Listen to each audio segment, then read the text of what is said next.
प्रदेश के गाजीपुर पहुंची मेघालय पुलिस इंदौर की सोनम रघुवंशी को कस्टडी में लिया है। सीजेएम कोर्ट ने 72 घंटे की रिमांड दी है। इससे पहले पुलिस ने उसका जिला अस्पताल में मेडिकल कराया, जहां उसे दौड़ाते हुए अंदर ले जाया गया।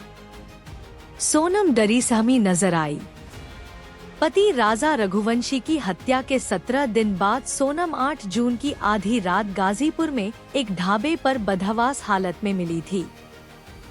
सोनम को वन स्टॉप सेंटर में करीब 18 घंटे पुलिस की निगरानी में रखा गया। सोनम ने काले रंग की टी-शर्ट और लोअर पहन रखा था। बाल बिखरे हुए थे। ऐसा लग रहा था कि वह कई दिनों से सोई नहीं है। सोनम अपने पति राजा रघुवंशी के साथ मेघालय हनीमून पर गई थी। उस पर आरोप है कि उसने सुपारी देकर पति राजा रघुवंशी की हत्या कराई। 2 जून को सर्च ऑपरेशन के दौरान ट्रांसपोर्ट कारोबारी राजा का शव मिला था। हालांकि उस समय सोनम का पता नहीं चला था। सोनम की तलाश में पुलिस सर्च अभियान चला रही थी। 9 जून को वह मेघालय से करीब 1100 किलोमीटर दूर गाजीपुर में मिली। एक महिला इंस्पेक्टर ने उससे पूछा कि वो यहाँ तक कैसे पहुँची। जवाब में सोनम ने कहा, मुझे कुछ याद नहीं है। जहाँ सोनम मिली उस ढाबा संचालक साहिल यादव ने बताया, रात 1 बजे सोनम ढाबे पर पहुंची और रोने लगी। कहने लगी कि भैया घर वालों से बात करा दो। मैंने उसे अपने फोन से बात कराई और फिर पुलिस को फोन किया। साहिल का दूसरा बयान भी आया है। उसने कहा, सोनम बता रही थी कि शिलोंग में उसके पति राजा रघुवंशी गहने चोरी कर रहे बदमाशों से भिड़ गए थे। इसी दौरान लुटेरों ने उन्हें मार दिया। सोनम के भाई और परिजन भी गाजीपुर पहुंचे। भाई ने कहा, मेरी बहन सोनम ने गलती की हो, वह इस हत्या में शामिल हो तो उसे फांसी की सजा दे दी जाए। इस केस में सोनम के अलावा 5 आरोपियों को मध्य प्रदेश, उत्तर प्रदेश के साथ अलग अलग जगह रात भर डाली गई रेड में पकड़ा गया। एमपी के बीना से आनंद को, इंदौर से राज कुशवाहा, विशाल ठाकुर, आकाश राजपूत और यूपी के ललितपुर से आकाश लोधी को हिरासत में लिया गया। विशाल भी ललितपुर का रहने वाला है। अब ढाबा संचालक के 2 बयान पढ़िए। पहला, मेरा नाम साहिल यादव है। मैं यहाँ काशी ढाबा नाम का ये होटल चलाता हूँ।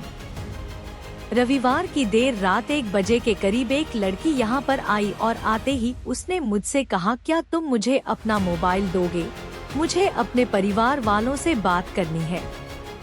मैंने उसे अपना मोबाइल दे दिया। उसने मोबाइल से अपने भाई को कॉल किया। जैसे ही भाई ने फोन उठाया तो वह जोर जोर से रोने लगी। उसने बताया कि वह एक ढाबे पर है। इसके बाद कॉल कट गई। वह रो रही थी। हमने उसे अपने होटल से आगे ले जाकर एक चारपाई पर बैठाया। वह किसी से बात नहीं कर रही थी।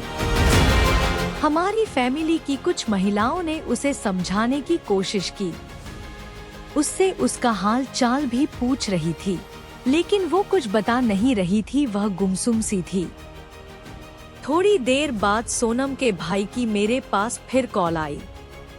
उन्होंने अपनी बहन के बारे में पूछा तो मैंने उनकी हालत बता दी।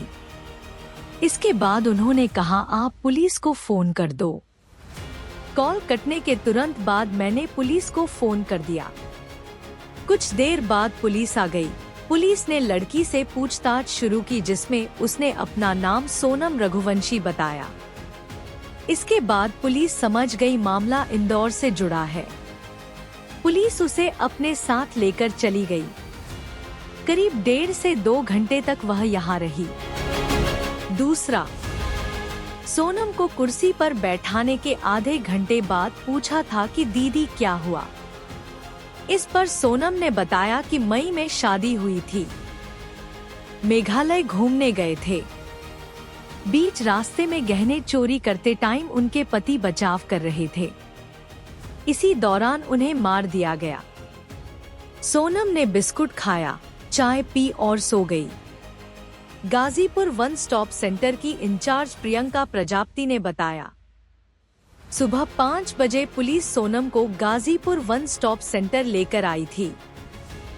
वह बहुत थकी हुई थी और नींद में थी। यहाँ आते ही वह सो गई। स्टाफ के लोगों ने उसे नाश्ता करने के लिए कहा तो उसने मना कर दिया। उसने सिर्फ चाय और बिस्किट लिए। उसके बाद वह फिर से सो गई। सोनम के शरीर पर किसी तरह के चोट के निशान नहीं थे। पुलिस ने ढाबा संचालक से पूछताछ की। गाजीपुर पुलिस की टीम सुबह ढाबे पर पहुंची। पुलिस ने सबसे पहले ढाबा संचालक साहिल यादव से पूरी घटना की जानकारी ली। पुलिस ने उस महिला से भी बातचीत की जिसने सोनम को ढांढस बंधाया था। महिला ने बताया कि सोनम काफी डरी हुई थी, ठीक से बोल भी नहीं पा रही थी। सोनम के भाई गाजीपुर पहुंचे, हाथ जोड़कर कहा 72 घंटों से जाग रहा हूं। मुख्य आरोपी सोनम रघुवंशी के भाई गोविंद और उनके मामा गाजीपुर पहुंचे। मीडिया ने बयान लेने के लिए उन्हें घेर लिया। गोविंद ने हाथ जोड़ लिए। कहा, जब सोनम ने मुझे फोन किया तो मैं भावुक हो गया और बाद में पुलिस को सूचना दी। जब तक मैं उससे नहीं मिल जाता मैं कुछ नहीं कह सकता। पिछले 72 घंटों से मैं जाग रहा हूँ। गोविंद की सोनम से मुलाकात नहीं हो पाई। गोविंद ने कहा कि मेरी बहन सोनम ने गलती की हो, वह इस हत्या में शामिल हो तो उसे फांसी की सजा दे दी जाए। एडीजी बोले, सोनम से पूछताछ नहीं की गई। यूपी के एडीजी कानून व्यवस्था अमिताभ यश ने कहा, सोनम रघुवंशी ने सुबह करीब 3 बजे अपने परिजन को फोन कर बताया कि वह वाराणसी गाजीपुर मुख्य मार्ग पर काशी ढाबे पर है। गाजीपुर पुलिस उसे अस्पताल ले गई और फिर गाजीपुर के वन स्टॉप सेंटर ले गई। इस मामले की जांच के लिए मेघालय पुलिस इंदौर में मौजूद थी।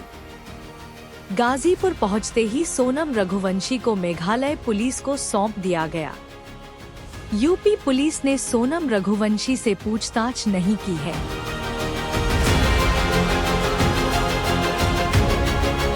एसपी बोले, सोनम बयान देने की स्थिति में नहीं। गाजीपुर एसपी डॉक्टर ईरज राजा ने कहा, सोनम बयान देने की स्थिति में नहीं थी। वह लंबे समय से सोई भी नहीं है। उसे गाजीपुर के वन स्टॉप सेंटर में महिला पुलिस की निगरानी में रखा गया।